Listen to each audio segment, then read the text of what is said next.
I always see these, and I know they're windmills.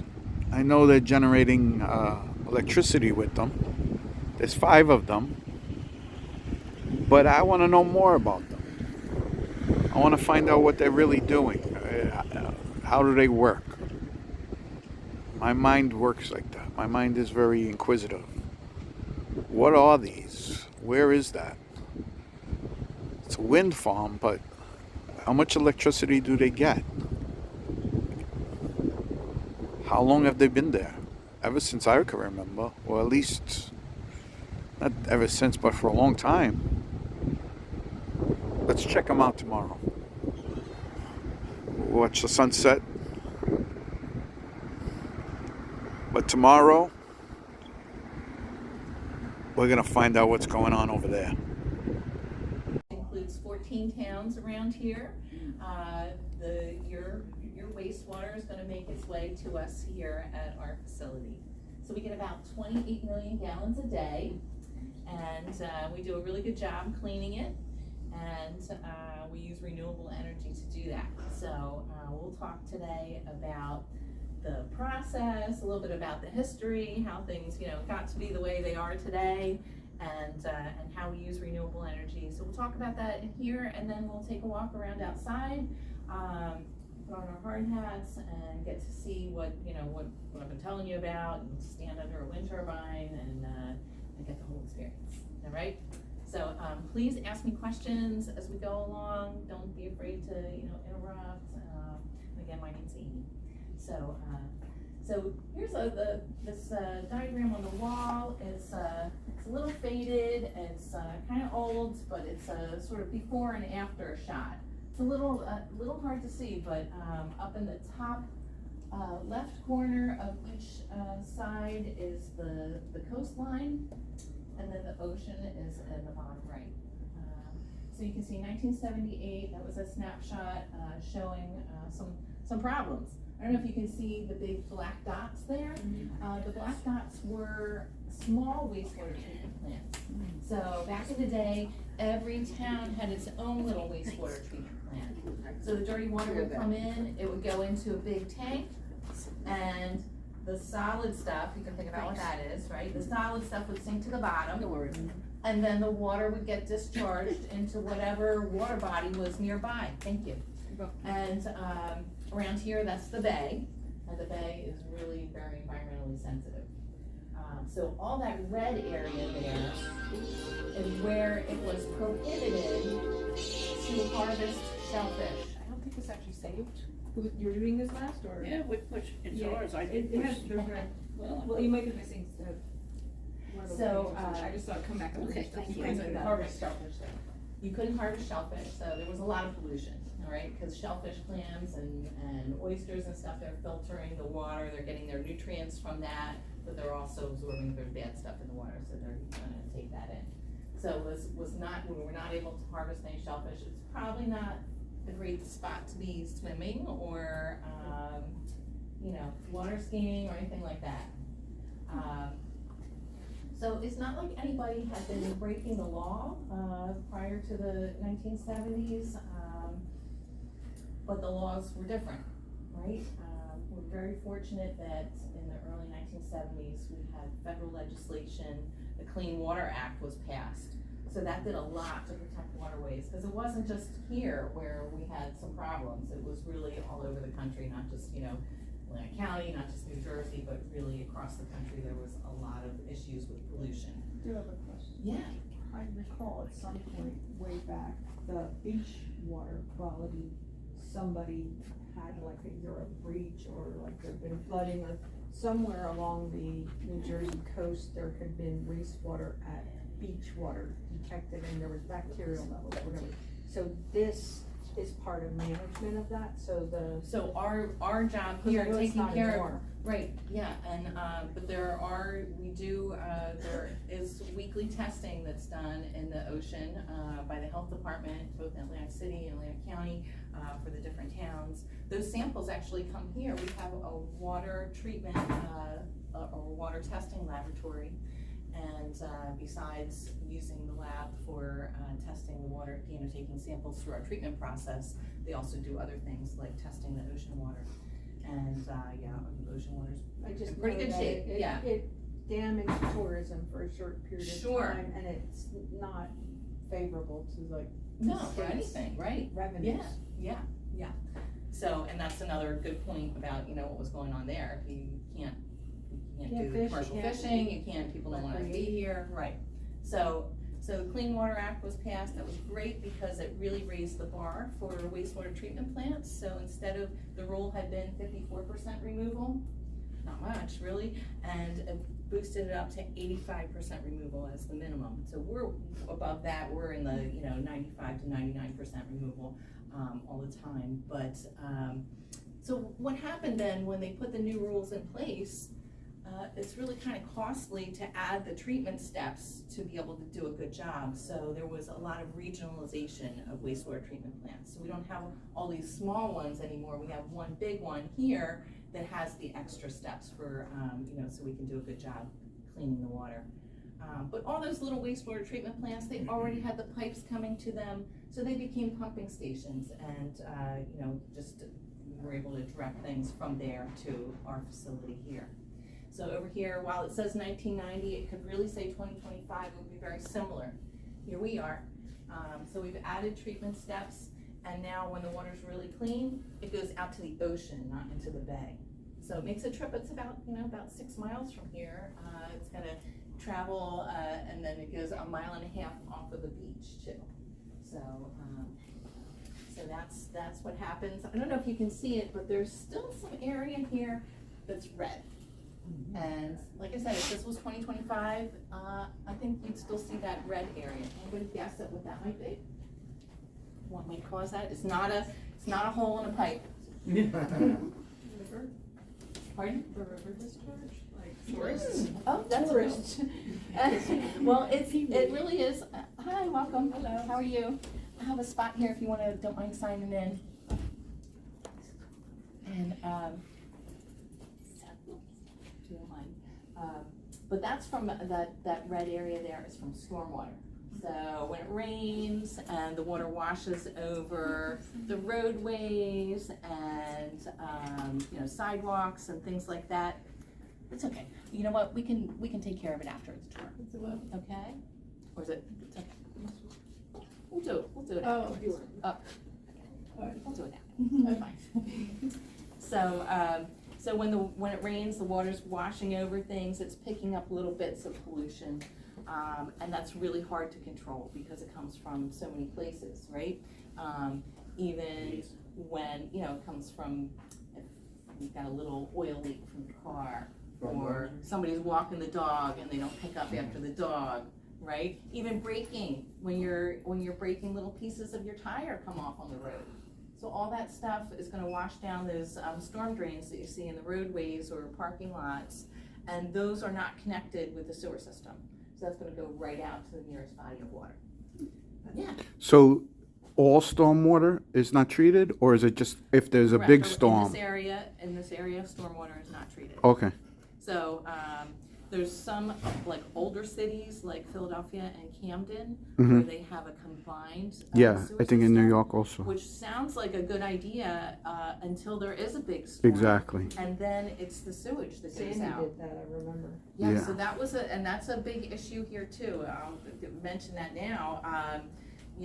Wastewater treatment plants are usually built at a low point so that we can use gravity to help get the water here with less pumping. But that's not so great when you have a big stormy flood. Surge. Yeah.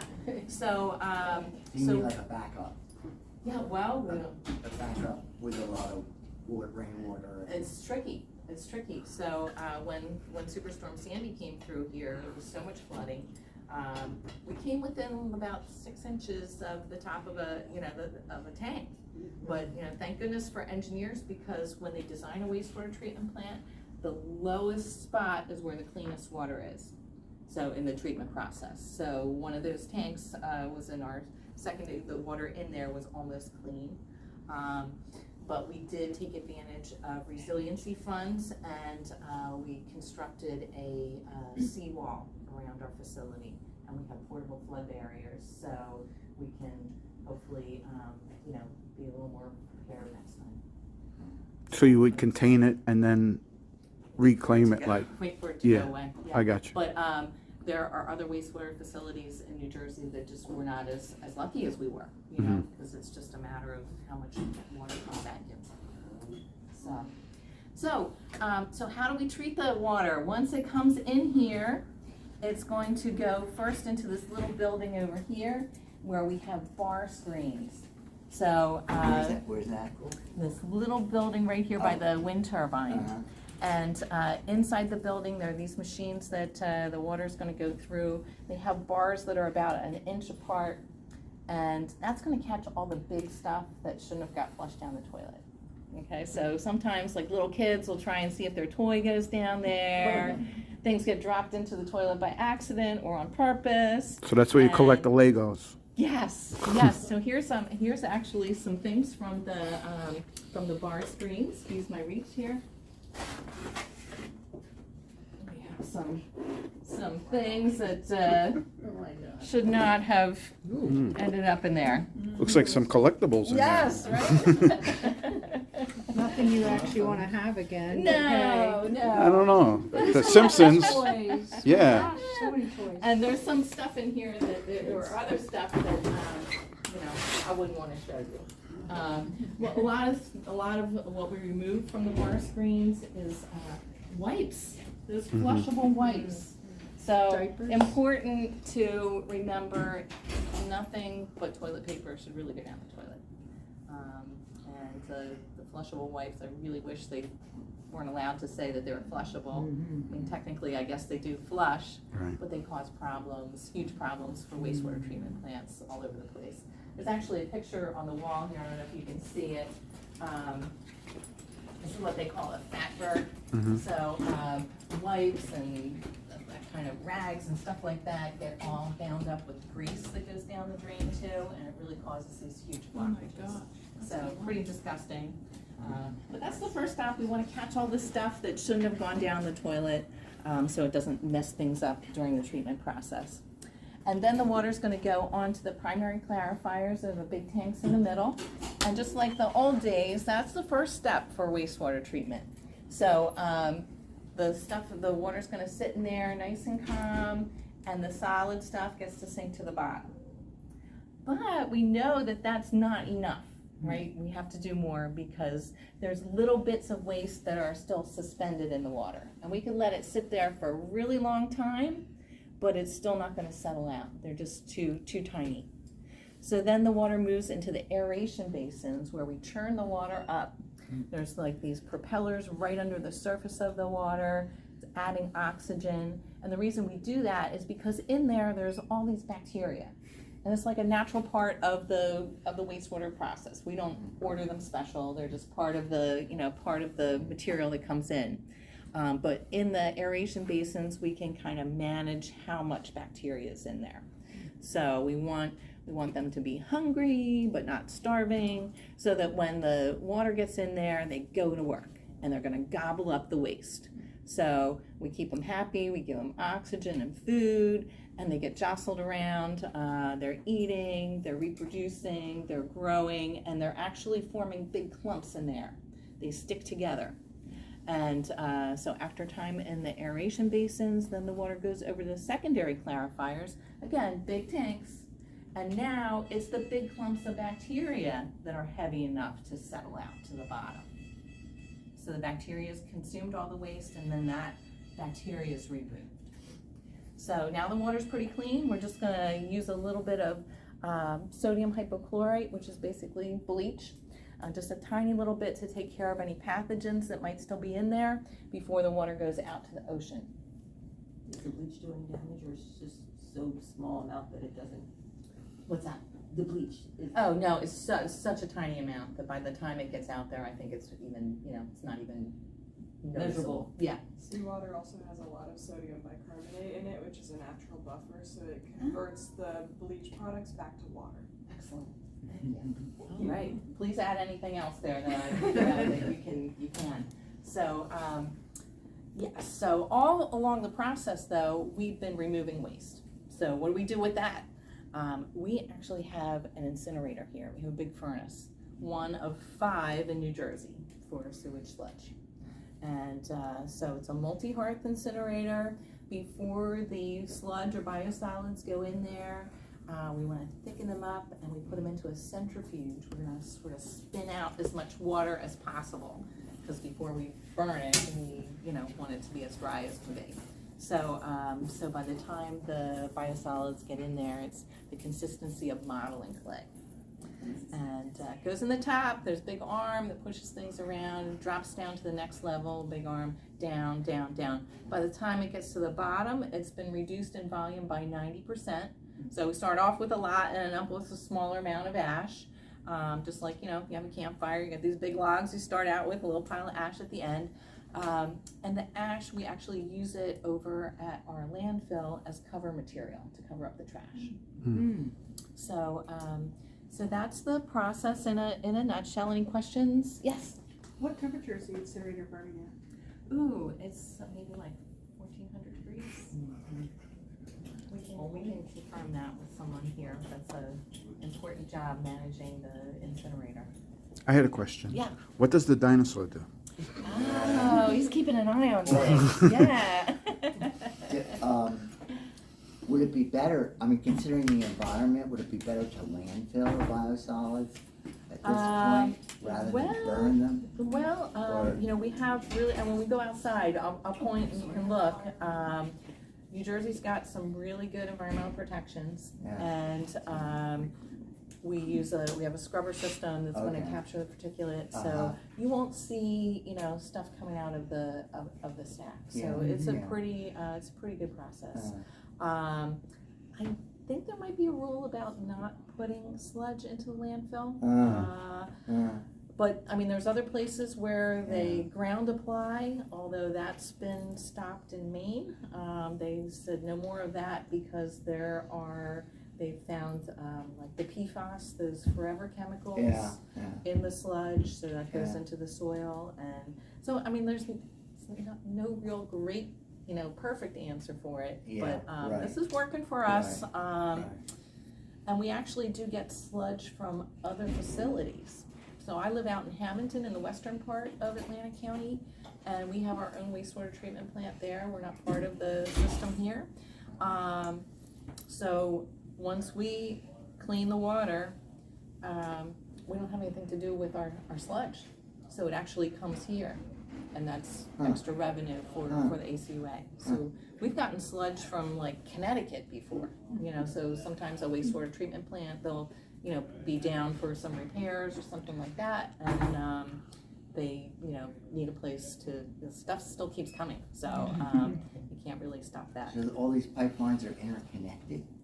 Under the ground here, Even yes. if you talk about Connecticut, it comes No, here. that comes in a truck. Oh, okay. Yep, yeah, so we might even see a sludge truck outside. Oh, We'll okay. see.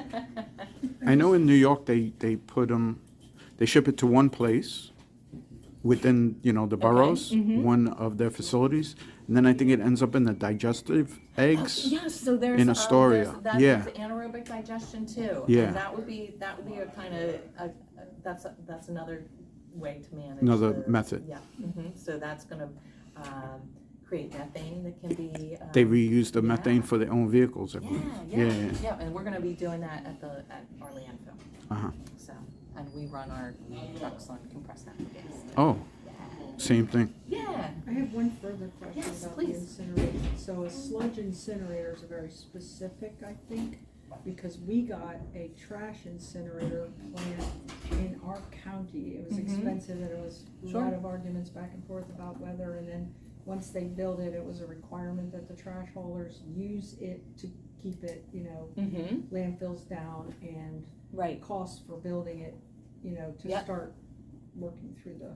Yeah. So trash incinerator and sludge incinerator are No, I think very they're different. I think they're Okay. different. So that's a Yeah. completely different, because you're not Yeah, removing and the- liquid from a trash Right, incinerator, so and they that's- particularly require that all medical waste go there. Yeah, yeah. Okay, so no. So, not but quite technologies here are with you. always changing and improving, so, yeah. This, I was reading on one of the plaques over there, Yeah. that this is a secondary plant. And Yes. I know is there a tertiary plant too? Yes, yeah. What's the difference? So tertiary would mean, so back in the old days, that was primary treatment. Right. So it just went into the tank and then got discharged. Uh-huh. So now we have secondary treatment, so there's Yeah. extra steps. Uh-huh. Tertiary treatment, you would need to do so we're discharging to the ocean, which is so big, Yeah. that it doesn't have to be perfect. Okay. Now where, it's still probably cleaner than the ocean, not Yeah. that the ocean's not clean, but Yeah, it's good. Yeah. But where I live out in Hamilton, we're part of the Pinelands, and Uh-huh. there's very strict regulations about Uh-huh. discharge there. Uh-huh. So we have to treat our wastewater, the clean water, the effluent, we have to do another step. So sometimes they'll use like UV light to take care of Yeah. anything else in there. Yeah. Yeah, so there's extra steps that can be done if that's required. Now, the last step you were saying, before it gets burned, Mm-hmm. so it spins around and We're gonna get the liquid out the as liquid much as out. possible, like the spin cycle in your washing machine. so what happens to the liquid? Goes when it right back into the system. Goes back up. Okay. Yeah. So, you guys are asking some good I questions. don't know if it makes a difference, Yeah. but in New Jersey, you're not allowed to burn your trash. In Pennsylvania, I think you're still doing it, so that's the difference. Depends.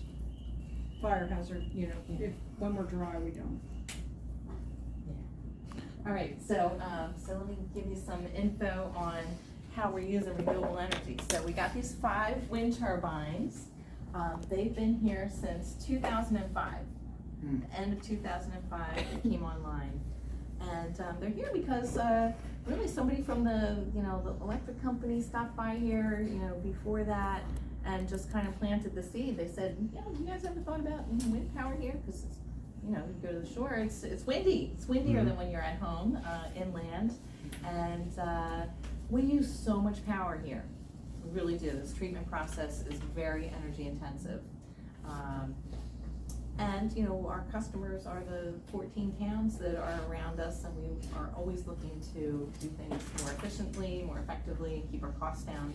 So, so it sounded like a good idea, but we had to make sure that it would work.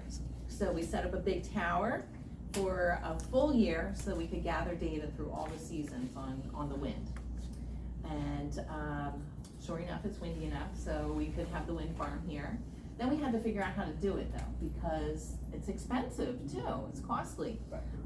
These 5 wind turbines were $12.5 million. And that's not the kind of cash we have for, something that sounds like it'd be great. Pardon? Each or for all? All of them. Yeah. So, so a lot of times this happens to us other times too, and what we did was to find a partner in the private sector. So there was a wind developer, somebody who was looking to, get something going. They brought investors together, formed Jersey Atlantic Wind, and so this wind farm didn't cost us any money to build it. All right, and as soon as that first blade started turning, we started to save money. The wind farm benefits us greatly financially because we have an agreement with the wind farm owners, 20-year agreement, locked in at a low rate for electricity. So it's less than 8 cents a kilowatt hour, which is about maybe half price from when we would have to buy it from the electric company. So we've saved like $7.7 million over time. So that's big. And it's just such a help to know what it's gonna cost for electricity too, to have that, to be able to budget for that. When you as you installed it, before you installed it, did you get a lot of pushback from people? So the big pushback was from the Audubon Society, okay? Because we are right along the big migratory route here, and there's a lot of birds that pass by. So, so we got, we helped Audubon to do a study. They did the study before, during, and after the wind farm's construction. They anticipated 1 to 2 bird deaths per turbine per year. So up to 10. But, the wind tech who's here thinks that's a little high, because we don't really see that, we don't see birds on the ground. You can build a wind farm in a really bad spot, you know, that would take birds out, and there's one in California that's pretty notorious. Bats are another concern. Bats migrate, and they can be impacted by wind turbines too. But you know, if it was an issue, they could turn them off during migration. That could be, you know, but we don't have to worry about that. There's behind you there's an osprey in that taxidermied osprey over there. He wasn't not a victim of a wind farm. He was just, you know, found on site. We've had lots of wildlife here for, you know, as long as the place has been here. But we used to have nesting platforms for osprey here before the wind turbines went up. We certainly moved them, you know, before anything happened here. Yeah, so these are GE turbines. They're 1.5 megawatts apiece. So altogether, the 5 of them on a day like today, they're making enough power for about 2,500 homes. Okay, we use about 1.5 turbines worth of power all the time. So we really do use a lot of power. Is that why they're not on all the time? They're not on all the time because it's not always windy. Oh, okay. Yeah, so we get about 60% of our power from the wind, but that's just because we don't have, you know, windy days all the time. So the wind changes so much from season to season. The winter and the spring are really windy, as in the summertime, not so much. And the wind changes so much here too. Like in the morning, maybe in the summertime, maybe nothing's happening, but in the morning they may be pointing one way, and then in the afternoon they're pointing the other way. So they have, each turbine has a little has a little weather station on it, an anemometer, and it's constantly collecting data, and it can turn itself around all the way so that it can be pointing into the wind. We need about 7 to 9 mile an hour wind speeds for them to start to move. And that's another amazing thing. The wind speed just on this little site can vary up to 5 miles an hour. So it's not like they all start spinning at the same time. It's like one will start and then, oh, there's the other one. Yeah, I was wondering about, like, do you have to do anything special if there's like a hurricane coming to protect the windmills? Well, so 7 to 9 mile an hour winds to get them started. When it's about 13 to, I don't know, 20, 30 miles an hour, that's like the sweet spot where they're really making the most power that they can. It can be too windy for the wind farm. So, you know, these turbines are built with this, inside of this object here is called the nacelle, and this is what houses the generator that makes the electricity. And the generator is kind of sized for the average wind speeds. So that's why it was really important to get that data from a full year too, to know what's the best wind turbine for these locations. And so once the wind goes up over about 45 miles an hour, it'll still be spinning, but it actually disengages with the generator, so it's not going to burn it out. But if we know there's, you know, a huge storm that's coming, they can certainly manually override anything. They could point it into the direction where the wind is coming from, and these blades turn also. So these can pitch and create more resistance or less resistance. Okay, so if the wind it's you know, picking up a lot and it's almost too fast, they can create more resistance. So, but they could point it so that they can just lock it down so the wind would just blow over it. Is that what you did for Sandy? I believe so, yeah. And you know, there was no structural damage to the turbines during that storm. They're really built to, you know, to be prepared for the kind of tough conditions that we could have here. The foundations go really deep into the ground with rebar and concrete that goes, you know, 70 feet into the ground. So they're super sturdy and, you know, and built for that kind of thing. Do they run 24 hours or just? Whenever it's windy. Okay. Yeah, yeah. But you may go by and see that 4 turbines are spinning Yeah. and 1 is not. 70 feet. So that's probably that we're doing maintenance. Oh. Okay, because just like a car or anything with moving parts, you gotta maintain it. You gotta, you know, change the oil, things like that. But for a wind turbine, They got a little door in the bottom. You gotta get up to here. How do you think they do that? Stairs? Stairs. Will we be ideas? taking that journey today? No. Elevator. There's a big ladder in there. Oh, It's a ladder. How high is it? Well, up to the top here is about 280 feet. And then this is 120 feet, so 380 feet to the tippy top here, but to climb up is about 280 feet. Well, I was comparing it to the Washington So- Monument because that's like 500 something feet, and like people used to die climbing it. So like that's like half the size. It's not that bad. It's not that bad. It's not that I got bad. to climb it, But it's a ladder, and it not was, steps. the ladders. Imagine if you just fell, Then you like, spread out the effort. So between your a arms lot and of legs. safety gear okay. when you're climbing, so, but that's heavy too. It makes it harder to climb because you got this heavy vest on. While climbing They inside. do have a little assist button, which was not working, so I can say that I made it all the way up to the top without, getting a little hoist, so that's good. I was really scared though, because the day before I was over here and there was, some of our staff is trained to assist because although there's just one wind tech here, they're really not supposed to be climbing by themselves, because can you imagine if something happened up here, somebody had a heart attack, somebody had a medical emergency, you need somebody to help you get down, because, the ambulance comes, they're just gonna be sitting at the bottom like, well, what do we do? So. Let down your hair. Yeah. So when I was here the day before, there was a big, strong guy who had been trained to do that, and he said, well, I couldn't do it.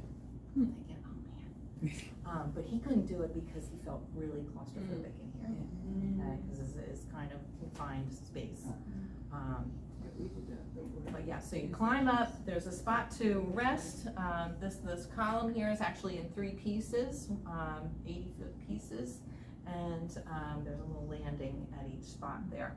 So, so you climb up, and inside of the nacelle here where the generator is, that generator really takes up the whole space. There's no wasted area there, but you can climb over top of the generator, and there's a little hatch. You can pop out on the top, and there's a little railing, but the railing is down by your ankles. So you gotta put your, clip yourself onto the railing so that if you fall over, somebody could just, pull you right back up. So I did not get to go into the nose cone. There's a little hatch here where people can climb in there and change batteries and check on things. I didn't get to do that, but it was really, really cool to climb up and to be able to stand on the top and look around. It's really quite a sight. Yeah, good And these view. are used just to generate energy for you. They don't. Well, we have, on a windy day, we're making more, the wind farm is making more power than we need. So it does go out to the electric company and to the homes and businesses around here. Yeah. And you said there's a contract, 20-year contract. When is that ending? Now, you said Just about 2005. now, right? Yeah. So they've been here 20 years? Yeah. Almost Yeah, 20 years? So you're gonna renew your contract? So, I'm not privy to the negotiations, but, I don't think anybody's gonna be taking these down and going home, because they really have been I just mean very. you're cheap. Your I- id might well, be. yeah, I don't know, it's, we'll see, When, so, that'll be interesting. when you were up there, what is it like? Is it noisy? Is it like peaceful? Do you feel it swaying or You anything? can feel a little sway, Uh-huh. and they're built that way. Yeah. They're built that way, they're built to be struck by lightning too, that Uh-huh. happens, because they're big and tall, Very big they're lightning. up there. But they're built for that. I don't think it was super noisy, and when you're outside there, it's just beautiful. Yeah, windy. And when we go outside, you'll be able to, be up close and see if what you can hear and, how noisy it is. But, Was it running when you were up there? no. Oh, When they- you go up, they shut it up. Oh, It's okay. part of their protocol. Oh. Yep. Okay. Yeah. Kind of blow you away. Imagine the thing rotating while you're on top of it. Like, Yeah. Are these the same size as they wanted to put offshore? These are much smaller than the ones that would go offshore. Really? Yeah, yeah. Wow. The ones offshore, very large, and that's because there's more wind out there. And the wind is sustained. It doesn't change. It's not as changeable as here. It's a really strong and really good source of power. So, personally, I hope that we'll see that in the future, because we really need to be exploring. It's, you know, there's no one answer to, you know, to combating climate change, but we really need to look at everything. There's no one perfect energy source, but we have to be employing more renewables. We really do. So we also have solar. Speaking of other renewables, we also have a lot of solar panels here. We have 2,700 solar panels. We had that parking canopy was probably the first, maybe the first in the state, and that happened right around 2005, around the same time as the wind turbines. So we have that, we have the ground-mounted ones, and we have some on rooftops too. All those solar panels give us about 3% of our power. Okay, so that's a lot of panels, 2,700 panels. This makes about 500 kilowatts of power. So that's Wow. like 1/3 of what one of these turbines can make. But it's a perfect, you know, it's a perfect kind of Passive, hybrid because yeah. it's not always windy, you know, it's not always sunny. So it's nice to have these two things to work together. And New Jersey was doing a lot to incentivize the adoption of solar panels for businesses, especially, and you know, for homes too now. But there were big rebates at the time, so the cost for the solar panels was reduced. And when you own the what's making the renewable energy, you're also getting the benefit of these renewable energy credits that are generated. So you can, they're sold in the marketplace. And the value of the solar, the SRECs, the renewable energy credits, went really high at one point in time, and we were able to pay off those panels really quickly. So that's, you know, might not be a lot, but it's free power for us, and that's a good thing. So those you own, they own outright. It's not like the wind farm or a partnership. Right. Gotcha. Right, yeah. But they're pretty old too, so, you know, so that they're probably due for, you know, some replacement in the future too. No. So, but, you know, right now they're just saving money and not costing us anything, so that's a good thing. All right, so any other questions before we head outside to take a look? All right, so we're gonna do some walking outside. If you wanna, you know, if that's a challenge, we apologize. We'll try and take a look at a couple things close by. But we, you know, if you're up for it, and we can circle around, we'll get to see these different steps of the treatment process. And back here, which is a little bit of a walk because we're over here, we also have something pretty cool that I'd like to show you if you're interested. We have a microplastics removal project. Mm-hmm. So that's a pilot project. It's not going to be here for forever, but it's pretty neat to see. All right, so we're going to grab our hard hats. That's the rule from the wind farm owners, and we'll take a walk. Here, Mom, you'll have mine is. Mine is sized for my head. I know I have a bigger head than yours. Well, you tighten the thing on the back. Yes, I know, I do. It fits me. I'm just saying, I know she has a smaller head, so. Yeah, it's good working on those going up. All right. Thank you, man. You have I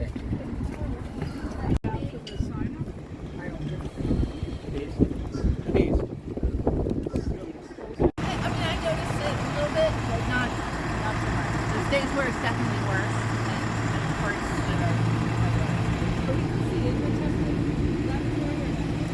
Yeah, we can't go in. But just- All right, let's walk by here. I see that.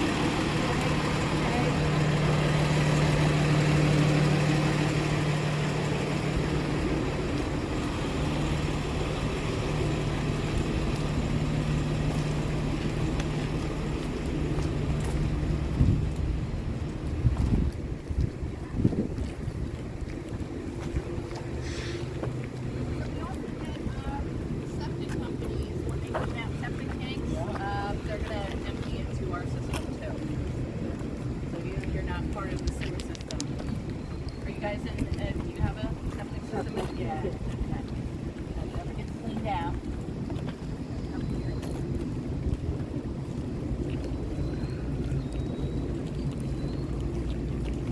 So you can That might be my stomach. I haven't eaten yet. But you really don't get much louder than this, and I don't think that's such a big deal. Honestly, it just sort of sounds like a plane going overhead. Yeah, there's a lot. Yeah, of, I would say traffic even less than a noise, plane. facility noise, Because I live near an airport. The truck Yeah. coming in over there is louder than Exactly. Yeah.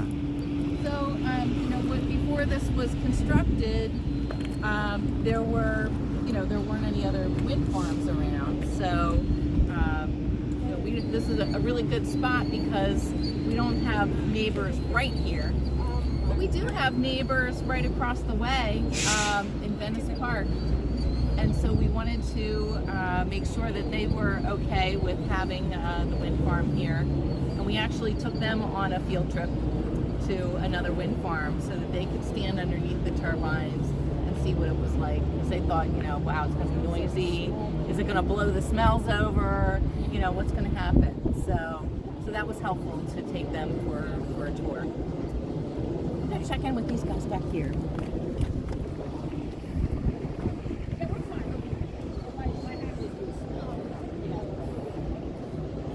So just a bit of walking. Great. All right. Now you said there's lubricant in there. They're lubricated. Yeah. Is there oil in those? I'm sure that there is some, but it's not a giant quantity. It's not a lot. No. And there's there's different types of wind turbines and different types of engines. I know that there's another wind farm that's managed by the same company, and those turbines they have to use more oil. I don't know how. Yeah. Well, the offshore ones he was talking about, they use some kind of diesel fuel. And I couldn't imagine why you would use diesel fuel in a turbine. Diesel fuel to do what? To lubricate I it? don't know. It must be some. There is some lubricating. lubricating Is there? properties in diesel. But Is I'm there? just thinking that you brought it up. How big are the bearings? That would be amazing, like to have one of the old bearings inside. Yeah. Yeah. So we can go right up to the turbine. Yeah, there is some lubrication in diesel. But you wouldn't think, maybe because it doesn't attract dirt? Because it can't be like regular oil. Yeah. Because I it's don't going to know. attract like particles. When they went into the offshore wind, the environmental, community Sure. said, oh, they got to change the lubricant. It's going to leak. It's going to, Right. Another added, That was, yeah. That was, an issue that they brought up. Right. You would I don't think know that if they it's could have like a legitimate sealed bearing. Yeah. You know? Yeah, you would think. Yeah. Yeah, they exist. Today, yeah. Yeah.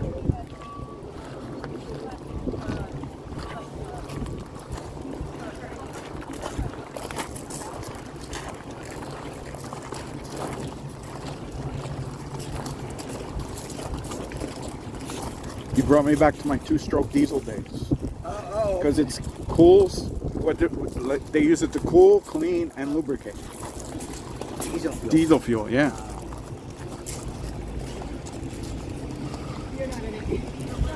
Weather station on the top of this one. It's like the force is sticking up at the back. Yeah, up the blade. It's like an airplane.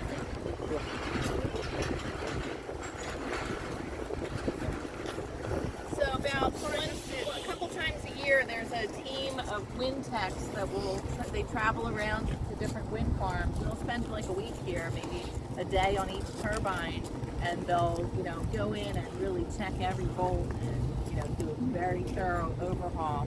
And it's really kind of cool when they're here because again, when they're doing something with the turbine, they're going to shut it off, but they sometimes you'll see them in like a little basket or kind of lowering down to inspect the outside of the blades for any structural problems, things like that. And you might be able to see on one of these blades, some of them are a little patched up. The blades are fiberglass composite. The tower is steel. But they're really very well maintained and have been relatively trouble-free. So it's been a good thing. Do you know how much one of the blades weighs? I can tell you that when we get back inside. Okay. But I don't have it. Do they have to be a certain torque? They do, and a lot of people say, are you going to add more? But no, we can't squeeze more, they won't work as well. They kind of steal each other, steal the wind, they say. And also, we've got a lot of stuff going on under the ground here, so there was probably limited where they could be placed too. One thing to point out while we're here, behind us, that big square building with the letter B on it, that's where our incinerator is. So you can see the stack on the top. You know, we're burning the biosolids now, and you really don't see, big clouds of smoke coming out of there. We do have a second incinerator.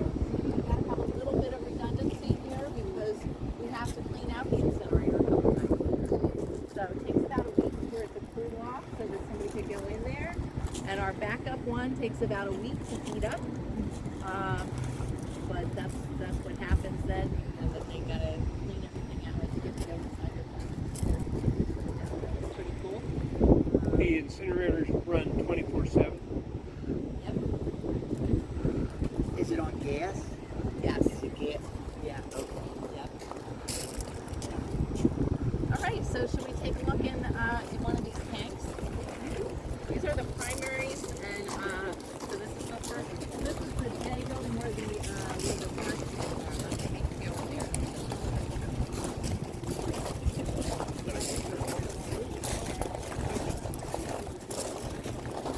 This one might be empty.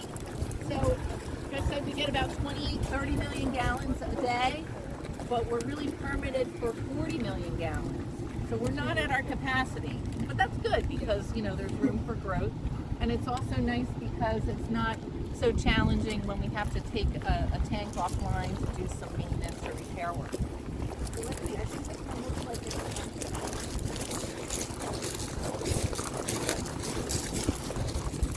it's got rainwater in it. But we're going to see what is, how deep it is, like that. How deep is it? Probably about 15 feet or so. And I can tell you how many gallons it holds. Stuff like 77 gallons. It's pretty heavy. But the water's going to come up from the bottom, and then there's this big baffle that sort of calms things down, so it's not churning everything up.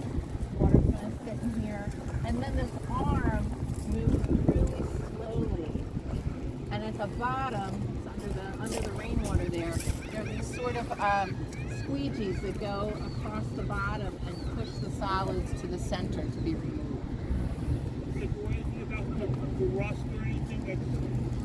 So that's probably part of why they take them offline so they can paint and maintain. There's always because of rust in our dietary stuff, like the morning guys. Oh, okay. Yes. Okay. What's that? This is a primary. Yes. This is stage one. This is stage one. Yeah. Back in the old days, this was the only step. What can you tell us about the blade that rotates? What's it made of? How's it powered? This thing that goes around. Yeah. Oh, it's steel. Yes, Is it? steel. And I thought it was below. yeah, they're at the bottom. Unfortunately, we can't see the squeegees that are just sort of as it travels around. They sort of push things to the center for removal at the base. How high does the water rise? It will be up to the top, and we'll be able to see one that's got water in it. Okay. Okay. All right. Would the ducks be in there if there was sewage in there? What's that? Would the ducks be in there if there was sewage? Yeah. Well, maybe not the ducks, but the seagulls would. Seagulls. Seagulls would. Yeah, I know. There's ducks in there. In case somebody throws a French fry, the seagulls are there, right? Yeah, yeah, a couple ducks. And we asked whether it was cool, whether the ducks would be in there, and she said maybe not the ducks.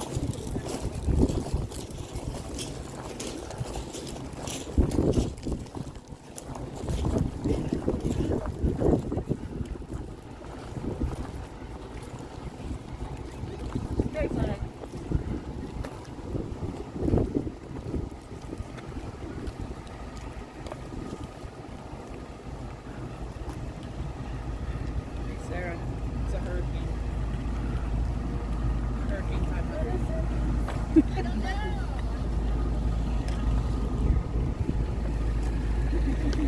Now you put that song on my head. Rock me like a hurricane.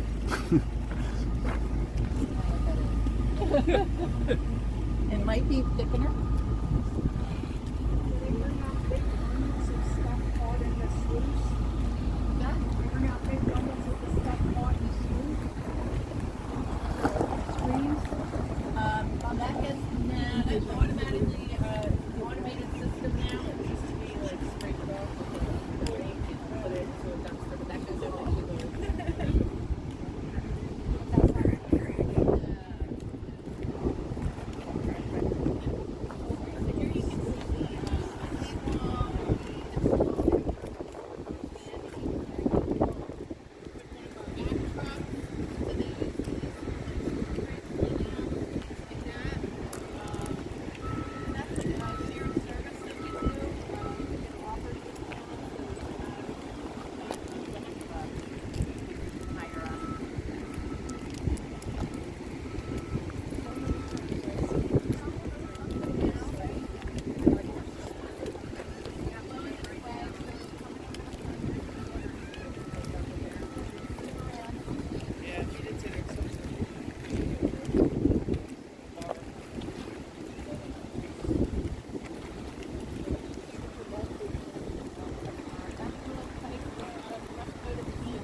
How windy is it today? Do you know? This looks like it's moving. I don't know if it's because I'm closer to it. good, I'm saying Yeah. maybe like 8 to 10 mile an hour wind, what do you think? Anybody take a guess? Not the best guesser. Do you wanna, we could peek in here, we're also gonna look over here. Let me make sure that there's water in here.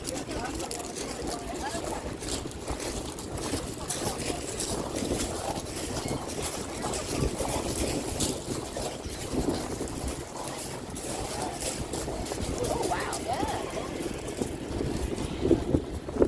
Right, and can you see how, you can barely see how slowly that arm is moving. Right? It's moving. So slow. We don't want to churn everything up. We want everything to be able to settle out. Oh yeah, you could see it if you look at the end. Yeah. It's also skimming grease off of the top. There's a big grease trap over there. Gotcha. And seagulls are having a good time. Lunchtime. Yeah. And what powers that arm? Is it electric or? Yeah. Okay. That So must be a we're huge getting motor wind, too. Wind power too. Yeah. Yeah. But the To big maintain. energy users are over here. That's our next step. Okay. Now for the back truck.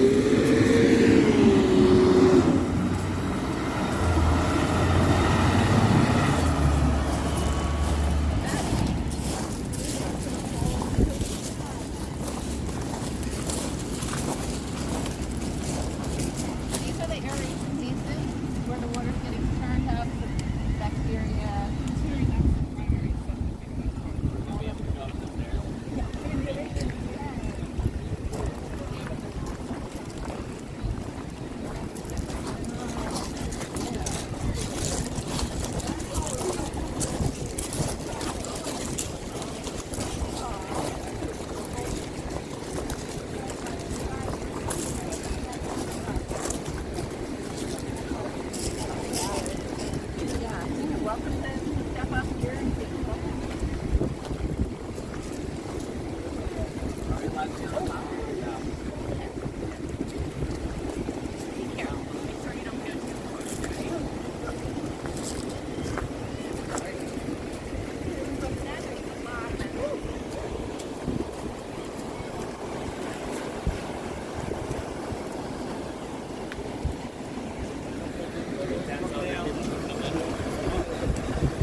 Thank you. Rotate.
Besides the smell, it's like kind of peaceful, right? Yeah. The splashing sound.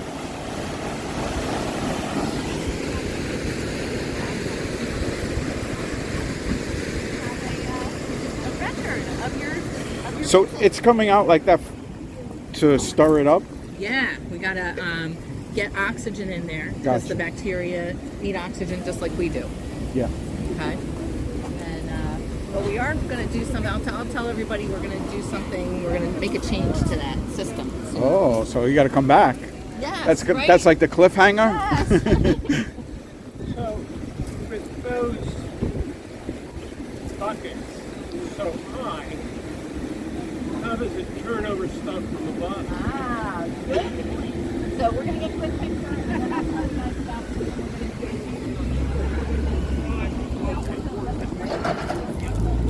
Oh, I thought you took a picture already. I'm going to get another one. Are you ever in the picture? Really nice. Yeah. It's really fun.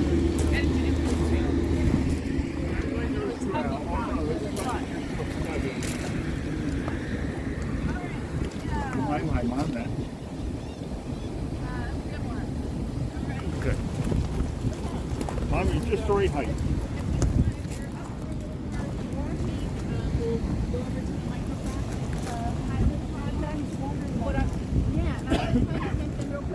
Good questions about the aeration process.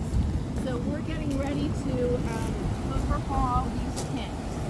So this is the biggest energy user, and it's really not super efficient because, as you mentioned, we're just stirring up the top layer.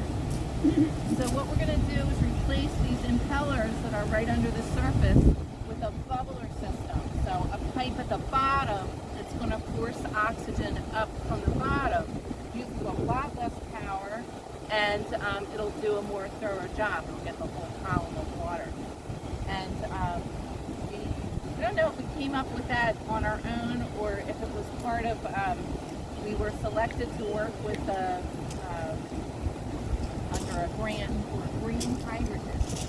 Okay, so they can make hydrogen something you can, that uses energy to break apart the molecules to get hydrogen, but you could use excess renewable energy and to create the hydrogen. So we're maybe part of a demonstration project for that. And the cool thing about that is the byproduct, we could use treated effluent as the water to break apart the molecules, and then the waste product that's left over when we renew the hydrogen is oxygen. So that could, would be used for that. So we'll see how that goes. Curious, how much more of the wind farm and how much more of the septic? More wastewater. Yeah. So we just have, here's what we've got left. We've got the microplastics removal project, which is a little bit of a walk back that way, and the secondary.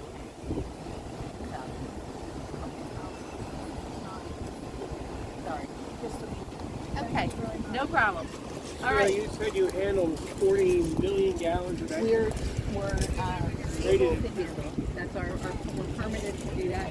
We get about 28 to 30. How much irrigation do you get? the dump speed of the sea.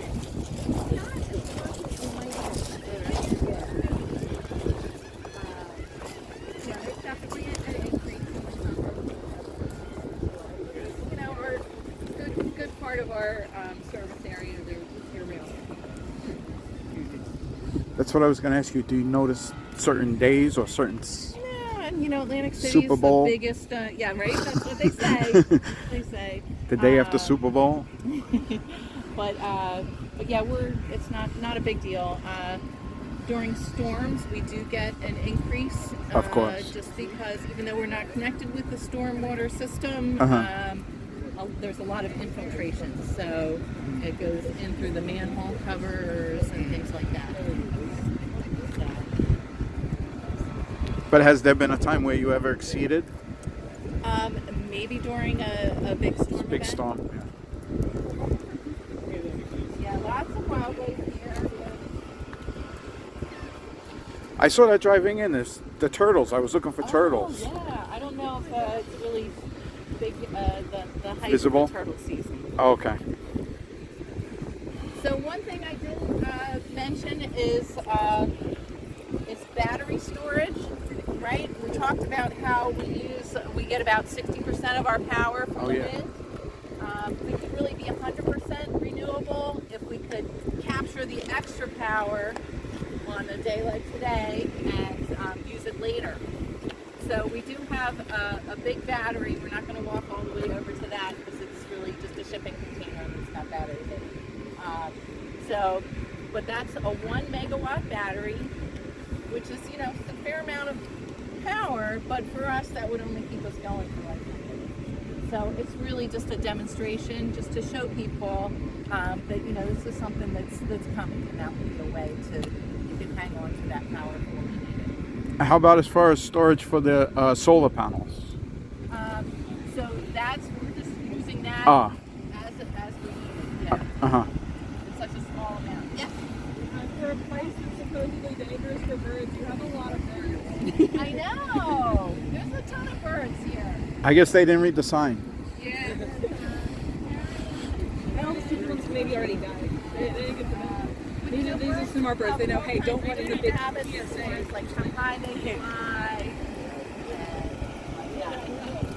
I don't seem to be getting certain pictures. I have to be careful looking up and like walk because I could walk. I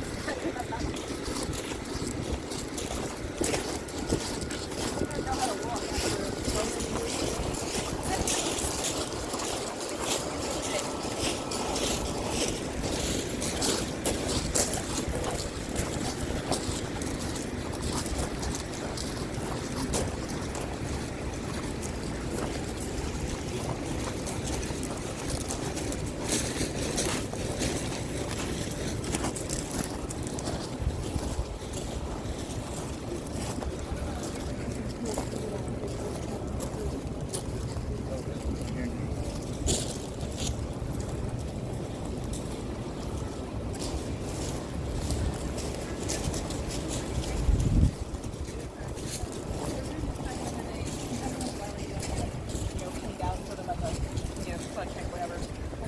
Whether it's economical to keep doing it or not, or whether they just get it incinerated, because it's about the same.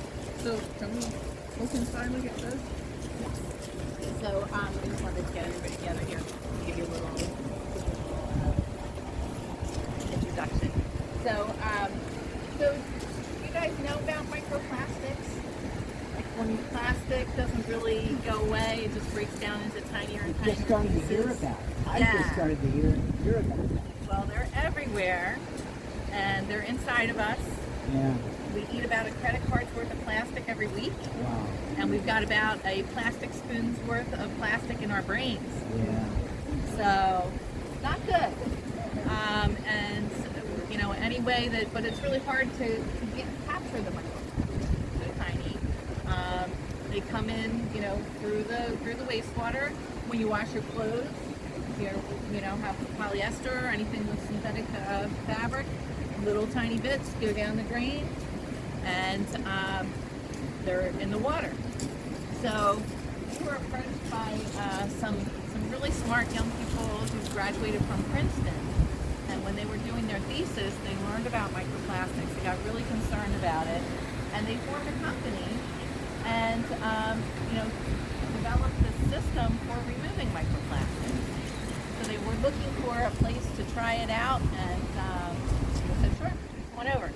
So what they have, you can see there, they have 2 trays. This is a tray system, and they have these brushes hanging down from there. Can you guys come up here and get some brushes?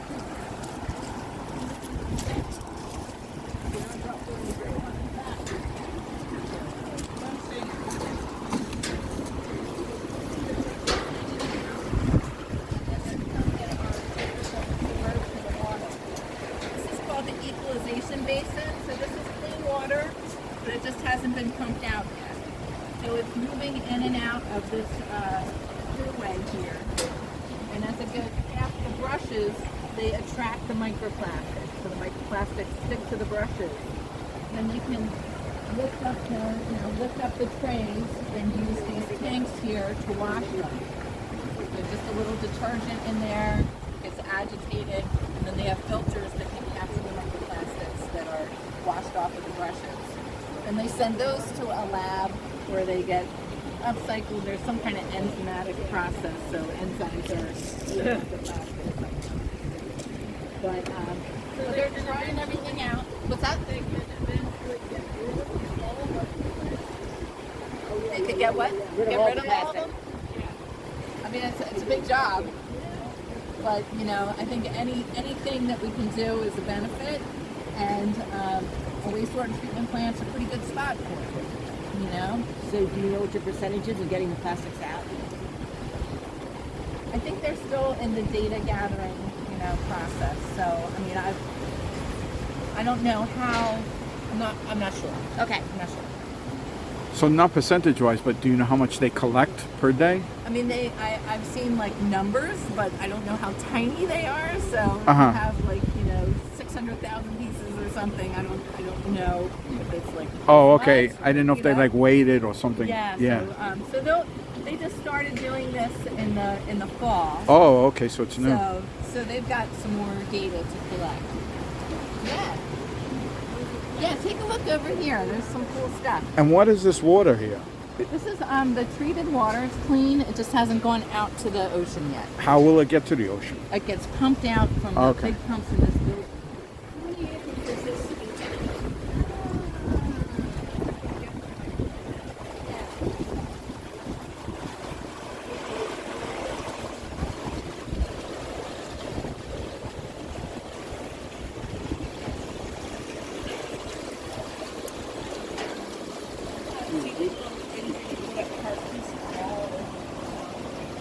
And if you put a rubber tires, it's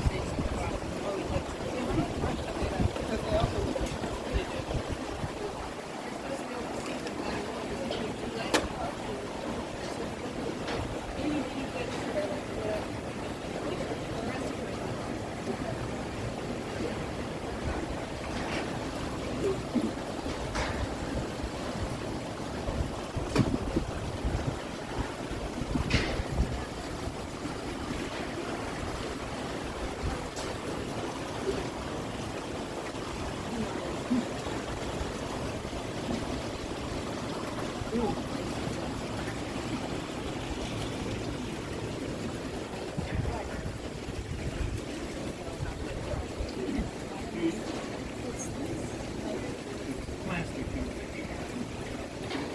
Oh.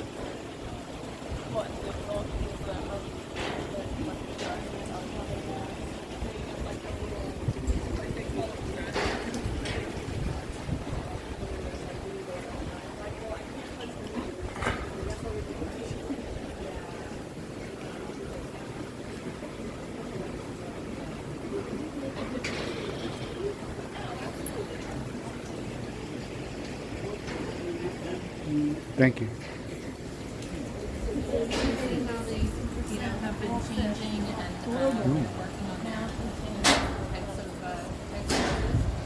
yeah, it's a little concerning, right? There's humans right here. Humans. Oh, what? Humans. People.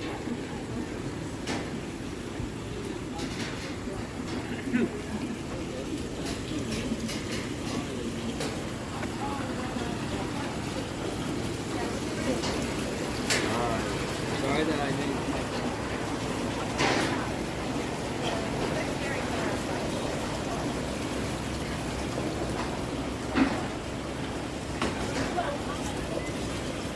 So these pipes are obviously a display and not functional. Correct. Are they saying that this is what a setup could look like? Display. Yeah, So this is not what's in the building. right. The There are big whole thing pipes is the in there, brushes. It But seems they're so not simple. I mean, I didn't think of it, but it seems like Right. a simple solution It to. is, yeah. Yeah. I don't know. Let's see here. Oh. No. No, it won't. Did it? Can Oh, you the- see oh. little glowy things? No. I just saw the light on. There's little tiny things that you might be able to see that are. Oh yes. Yeah. And actually, the phone is picking it up. I can't pick it up with my eye. Like blue, it's a different color like blue. got a UV light. Yeah. You can see some little.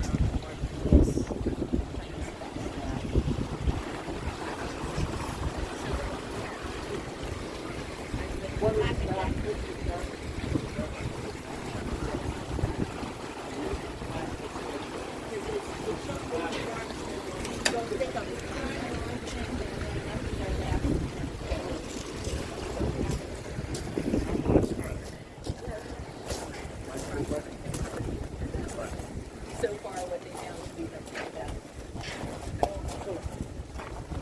Watch your step. Watch your step. One last thing.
That's good water, yeah. Yeah. Seagulls fly into the primary stage. Then they come over here and It looks like they're like secondaries better. It's a big bang. And we're not drinking this water. That's a good point. I was going to ask you, do you have a water fountain inside that we could all sample? Drinking water is a whole different thing. Yeah. And you said you Well, don't you have could. tertiary because of it going into the Yeah. first. Yeah. I mean, you could, definitely could clean it to drinking water standards. Yeah. And Take more steps. take more steps and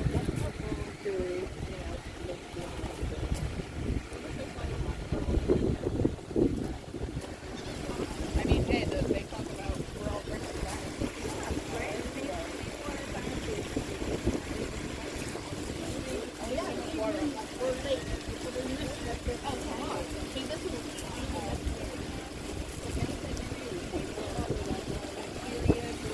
now we're settling into that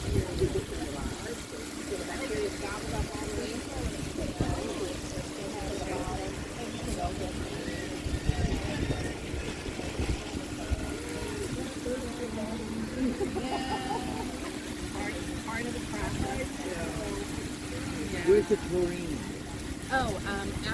After it comes out of here, the big tanks are over there, so little tiny bit get that. What is it? Okay. So that's the effluent, and no, but that's something to break up the surface. That's just the regular treated water. This way.